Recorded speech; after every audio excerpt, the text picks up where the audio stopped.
नमस्कार, मी त्रिवेणी काशी रेसिपीमध्ये तुम्हा सर्वांचे पुन्हा एकदा मनपूर्वक स्वागत करते। आज आपण बनवणार आहोत किड्स टिफिन स्पेशल बटाटा सुजी पुरी। ही जी पुरी आहे यात आपण बटाटा आणि रवा वापरला आहे।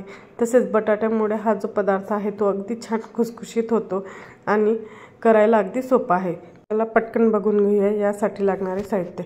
इथे मी 2 मीडियम साइजचे बटाटे बॉईल करून किसून घेतलेले आहेत। त्यानंतर आता इथे आपल्याला टाकायचं आहे 1 टीस्पून जिरं, नंतर 1 टेबलस्पून आपल्याला यात टाकायचे आहे लाल काश्मीरी मिरची पावडर, ही आपण कलरसाठी वापरत आहोत। तसेच अर्धा टीस्पून हळद पावडर टाकायची आहे। त्यानंतर 1 टीस्पून चिली फ्लेक्स टाकायचे आहे। चिली फ्लेक्स तुम्ही तुमच्या आवडीप्रमाणे कमी जास्त करू शकता, पण चिली फ्लेक्स टाकल्यामुळे टेस्ट छान येते। तसेच 1 टीस्पून मी इथं ऑरिगॅनो टाकते, ऑप्शनल आहे, नाही टाकला तरी चालेल, पण टाकला तर टेस्ट छान येते। त्यानंतर चवीप्रमाणे मीठ टाकायचे आहे आणि बारीक कट केलेला कोथिंबीर टाकायचं आहे आणि हे सर्व साहित्य टाकून घेतल्यानंतर त्याला छान असं एकजीव करून घ्यायचं आहे। तुम्ही इथं बघू शकता मी कशा प्रकारे एकजीव करून घेत आहे। सर्व साहित्य छान एकजीव करून घेतल्यानंतर मी इथे 1 लहान वाटी रवा घेत आहे। रवा आपल्याला गव्हाच्या पिठापेक्षा निम्मे प्रमाणात घ्यायचा आहे। आता यात रवा घेतल्यानंतर आपल्याला यात 1 वाटी गव्हाचे पीठ घ्यायचं आहे।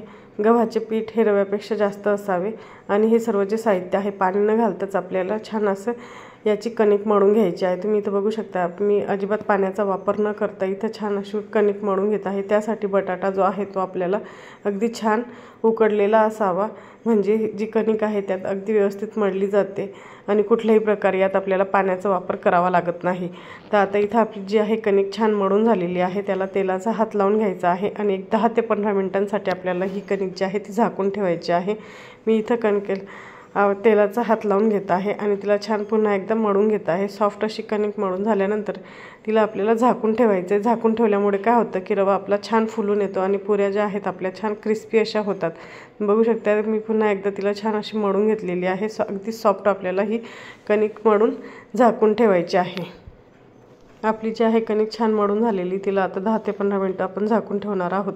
10 ते 15 मिनिटांनंतर पुन्हा एकदा आपली कणिक आपण घेतलेली आहे, छान तिला एकदा पुन्हा मळून घ्यायची आहे आणि त्यानंतर आपल्याला त्यातला 1 कणके एवढा गोळा घ्यायचा आहे, म्हणजे आपण पोळीसाठी घेतो तेवढा गोळा घ्यायचा आणि त्याची छान अशी पोळी लाटून घ्यायची आहे।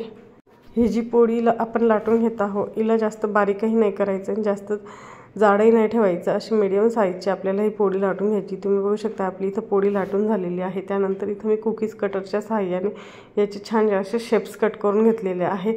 त्याऐवजी तुम्ही तुम्हाला आवडेल त्या शेपमध्ये ह्या पुऱ्या करून घेऊ शकता आणि सेम कणकेची तुम्हाला जर पुऱ्या नसतील करायच्या तर तुम्ही पराठा लाटून घेऊ शकता। याच प्रकारे हा पराठा लाटून घ्यायचा आहे। याला पराठ्याला तूप किंवा बटर लावून दोघी बाजूने छान खमंग भाजून घ्यायचा आहे, तर आपला हा जो बटाटा पराठा आहे तोही छान भाजून होतो। आता इथं ज्या आहेत माझे सर्व शेप्समध्ये पुऱ्या कट करून झालेल्या आहेत, त्यांना मी मीडियम फ्लेमवर तेलामध्ये छान गोल्डन फ्राय होईस्तोवर तळून घेत आहे। कलर चेंज होईस्तोवर आपल्याला ह्या तळून घ्यायच्या आहेत। तुम्ही बघू शकता आपल्या ज्या पुऱ्या आहेत त्या किती छान टम्म अशा फुगलेल्या आहेत आणि याच प्रकारे आपल्या ज्या इतर पुऱ्या आहेत त्याही आपण तळून घेणार आहोत। ही जी बटाटा पुरी आहे ती आपण इव्हिनिंग स्नॅक्स किंवा सकाळी चहासोबत नाश्त्यालाही छान लागते। तसेच लहान मुलांना तर टिफिनला देण्यासाठी अगदी हा उत्तम पर्याय आहे, ते अगदी आवडीने खातात। इथं ज्या आहेत आपल्या सर्व पुऱ्या तळून झालेल्या आहेत। तुम्ही बघू शकता बटाटा पुरी जी आहे ती अगदी क्रिस्पी आणि खुसखुशीत झालेली आहे आणि तितकीच टेस्टीसुद्धा झालेली आहे।